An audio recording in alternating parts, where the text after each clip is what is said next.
नमस्कार मित्रांनो, मी किशोर बोराटे तिसरा डोळा या यूट्यूब चॅनलमध्ये मी आपलं स्वागत करतो। मित्रांनो, आजचा विषय आहे सैफ 1 वार 6 आणि प्रश्न 10। मित्रांनो, काल दिवसभर मीडियामध्ये जे बातमीची चर्चा होती ती बातमी म्हणजे चित्रपट अभिनेता सैफ अली खान याच्यावर झालेला हल्ला। या हल्ल्याचे सकाळीच बातमी आली आणि खरं तर ही अतिशय दुर्दैवी घटना आहे। म्हणजे एखादा कोणीतरी अज्ञात व्यक्ती एका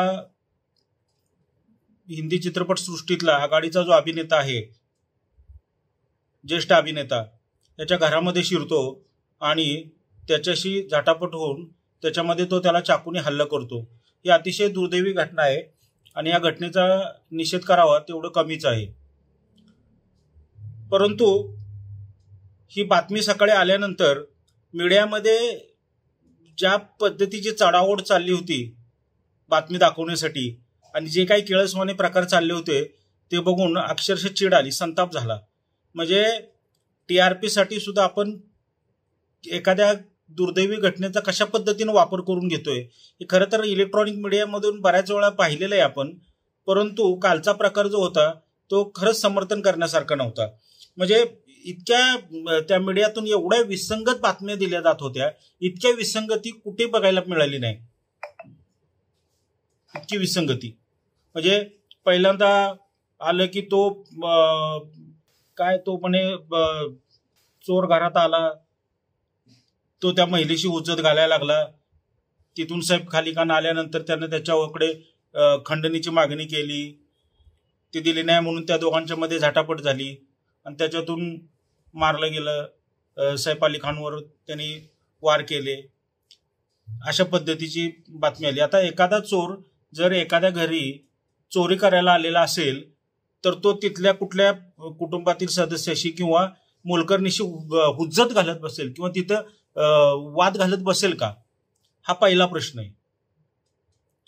म्हणजे दुसरी गोष्ट त्याच्यामध्ये म्हणजे एवढ्या सुरक्षा व्यवस्थेत म्हणजे सैफ अली खान म्हणजे हा काय साधा सुद्धा माणूस नाहीये, हाय प्रोफाईल व्यक्तिमत्व आहे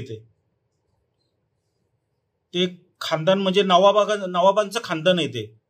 ज्येष्ठ चित्रपट अभिनेता आहे तो आणि तिथे सुरक्षा व्यवस्था नसेल ह्याच्यावर विश्वास कसा ठेवायचा। म्हणजे असं आहे का की बाबा आलं मनात आणि घुसलं साहेबच्या घरात, असं एवढं सोपं आहे का हो हे?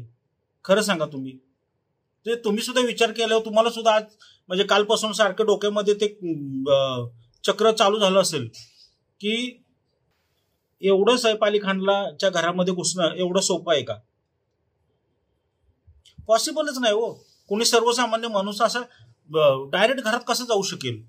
आणि एवढी तो 12व्या मजल्यावर राहतोय, असं नाही की तो कुठं ग्राउंड लेवलला राहतोय की कुठल्या तरी कुंपणावरनं उडी मारून तो आत गेला असेल। आणि तो 12व्या मजल्यावर राहतोय, त्यांनी काहीतरी म्हणे सलग 4 मजले त्यांनी ते स्वतःसाठी खरेदी केलेत आणि आतून त्यानं ते घर तयार केलेले 4 मजली। मग एवढ्या वरच्या मजल्यावर तो राहत असताना हा डायरेक्ट एवढ्या वरच्या मजल्यावर जाईपर्यंत कुणालाच कळलं कसं नाहीये, हा मोठा प्रश्न आहे। पद्मश्री किताब मिळालेला आहे त्याला, सैफ अली खानला। आणि तो कथित जो चोर आहे, मारेकरी आहे, तो पहिला प्रश्न आहे की तो आत गेलाच कसा? कुठेतरी सुरक्षा व्यवस्थेमध्ये ढील झाली का आतून कुणी त्याला मदत केली, हा एक मोठा प्रश्न आहे। आणि हा हल्ला झाला रात्री, त्यावेळेला काहीतरी साधारण 2-2:30चा सुमार असेल असं म्हणतात।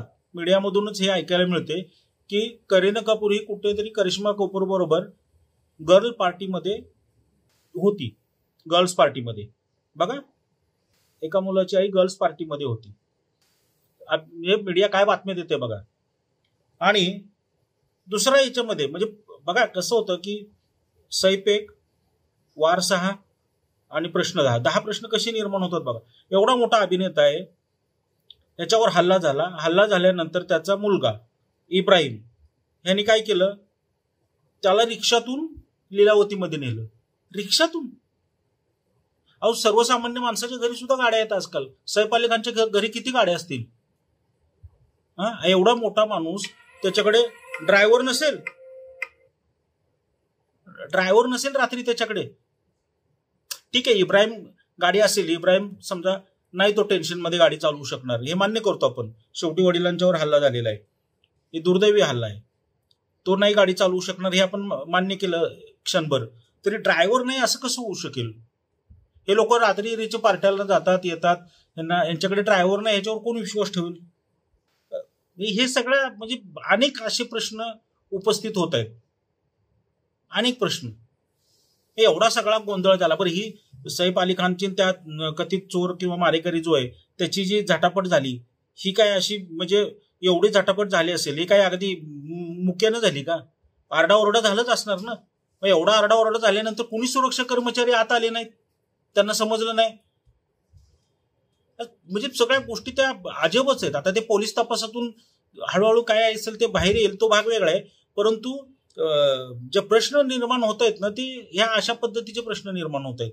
हे प्रश्न का निर्माण होतात? कारण सैफ अली खान हा सेलिब्रिटी आहे, त्याला सुरक्षा व्यवस्था आहे, सीसीटीव्ही कॅमेरेज आहेत, आणि तो चोर हल्ला करून सरळ सीसीटीव्ही कॅमेऱ्यामध्ये बघत जिन्यातून उतरून खाली गेलेला आहे.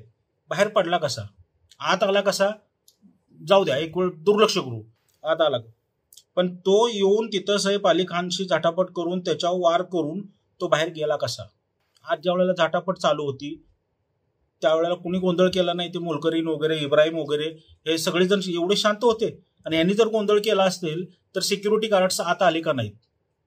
किंवा जे कोणी तिथं उपस्थित होते, सैफ बरोबर त्याची झटापट चालू होती, तो एकटा होता, घरामध्ये बाकीची लोक होती, घराच्यातल्या बाकीच्या लोकांनी दरवाजे उघडून सिक्युरिटीवाल्यांना का आत बोलवलं नसेल? हा एक प्रश्न उभा राहतो. दुसरा प्रश्न, जे नेहमीप्रमाणे आपले विरोधी पक्ष बालिशपणानं काही बडबड करत बसले, त्याच्यामध्ये म्हणजे कमाल वाटते याची. स्वतः शरद पवार साहेबांनी म्हणावं की मुंबईमध्ये कायदा सुव्यवस्थेची परिस्थिती निर्माण झाली किंवा गंभीर बनले. अरे मुंबईमध्ये रोज किती क्राईम होत आहेत? ह्याच एक झाला की तुम्हाला वाटलं कायदा सुव्यवस्थेची परिस्थिती निर्माण झाली. इतर वेळी तुम्ही बघत नाही, तुम्ही पेपर वाचत नाही, तुम्हाला बातमी बघायला मिळत नाहीत. एवढी मोठी मुंबई आहे, याच्यामध्ये कायदा सुव्यवस्थेची कसली परिस्थिती? गुन्हे कुठे घडत नाहीत? प्रत्येक जिल्ह्यात घडतात. बीडचं प्रकरण गाजतेच की. परंतु या एका घटनेमुळे लगेच कायदा सुव्यवस्थेवर ठपका ठेवायचा, आणि ते पण पवार साहेबांच्या सारख्या नेत्यांनी. हे आव्हाड वगैरे बोलतात ते सोडावं, ते समजू शकतो आपण, त्यांना काही विषयच लागत नाही. संजय राऊत, आव्हाड वगैरे यांना बोलायला विषय लागतच नाहीयेत.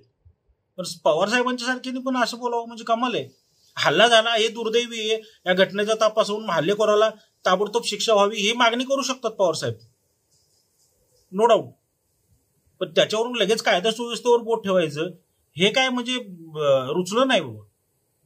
आणि आव्हाडांनी तर अजिबच खेळ केला. जितेंद्र आव्हाड साहेबांनी तर डायरेक्ट हिंदुत्ववाद्यांचं नाव चिकटवून टाकलं.